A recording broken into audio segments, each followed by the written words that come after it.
see if I follow through with any of these. Today I'm going to be talking about my 2017 reading resolutions. I am not a big resolutions person at all. I'm more the kind of person to just have a goal in your mind of what you want to accomplish and try to get there, but don't have it written down strictly, this is what you have to achieve. I don't know why, but it stresses me out. Especially then at the end of the year, when you look at your list, you're a different person than you were a year ago.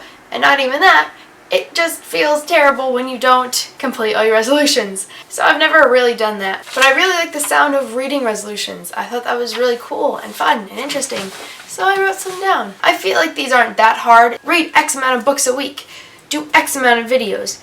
It's more just broader. Try to do this. It would be really good if you did. My number one resolution is really the most important one, and one that I'm really excited to embark on, and that is to read more diversely. I feel like in the past year it has really come over our book community to read diversely and really broaden your reading this way, and I'm so excited to get started with it. I don't think I did too bad in 2016 when it came to reading diversely, but I know I really didn't do enough because I really didn't even think about it. I didn't know that it was a thing. So much attention has been brought to it, and I'm so ready to read some diverse books. I don't know if you've heard of it, but there's this thing now called Diversity Bingo that some wonderful people have created, where there's, I believe, 35 boxes, and you try to get blackout bingo. So you put a stamp over every box, and in every box there's a type of diverse read for you to read. And a bunch of people have been asking for recommendations, so I've been jotting down those recommendations. I am ready. I am prepared. Very excited for this resolution. I think it's really important, and it's gonna be a lot of fun to accomplish. Next is resolution. I have made a resolution for the past 2 years, but now I really want someone to hold me to it because I have to do it. That is keeping up with my Goodreads account. I am the worst Goodreads person ever. I'm so bad. Ow, my screen! Why are you kneading my butt? I am constantly forgetting to update it. I just rolled over onto my cat. I never keep up with it.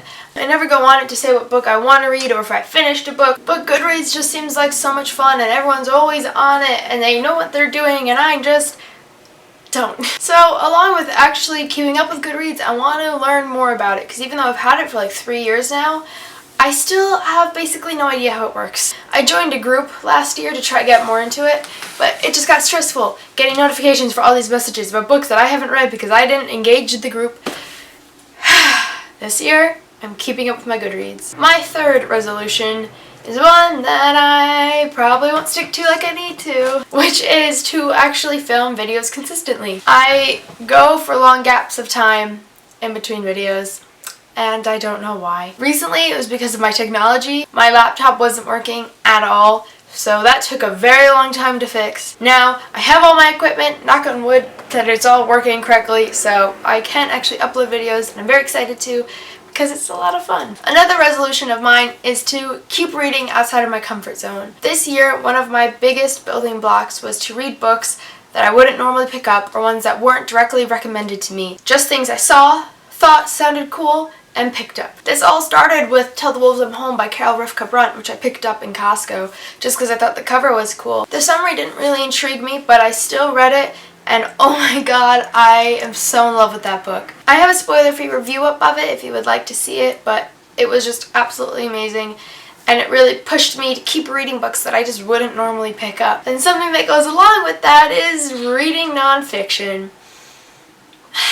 The only nonfiction I read this year was Stephen King's memoir, which was amazing, by the way. And I kind of feel guilty for not reading nonfiction. I'm just indulging myself in all this fiction.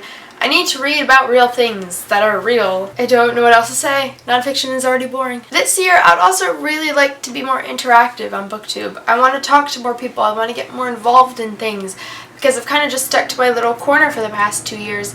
And now I'm ready to broaden, go out, do something, talk. I don't know. Let's see if I actually follow through on that. Probably not, again. The next one is oh my gosh. Next, I would love to finish the series that I've started. For some reason, it makes me really stressed when I have an unfinished series on my shelf. I can have the first book to a series read as long as I don't have the rest of the series on my bookshelf just staring at me and me not reading them. I have so many books in here that I started years ago, like when I first started BookTube, that are still sitting there with their sequel, who is on read. And it just gets to the point where I don't remember a single thing from the original book. So I just get less and less inclined to read the sequel because I know I'm just going to spend the whole sequel trying to remember the first book. I remember reading Snow Like Ashes by Sarah Rosh and absolutely loving it. And then the sequel came out and I realized I really didn't remember anything from the first book. But oh, whatever, I'll just go and read the sequel because I really like the first book. I got maybe 10 pages into the sequel before I had to put it down because I didn't remember a single thing. Why am I like this?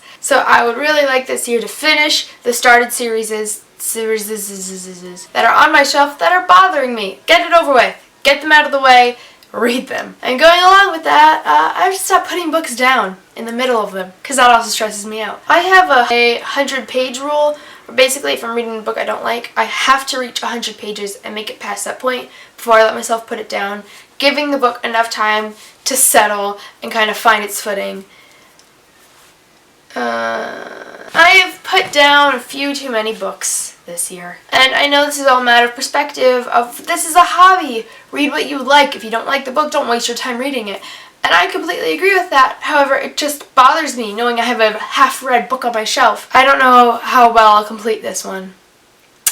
My second to last resolution is to do more book reviews. I love reviewing books. I love writing their reviews. I love planning it out and just gushing about my favorite novels. And I've written a lot of reviews, but I just never get them to the camera. I never film them for some reason. Or more frequently, I film them and then do nothing with it because it's not how I like it. Because reviews are not very easy to film. They take a lot of work. It's a lot of talking and a lot of explaining and a lot of talking about your side of things.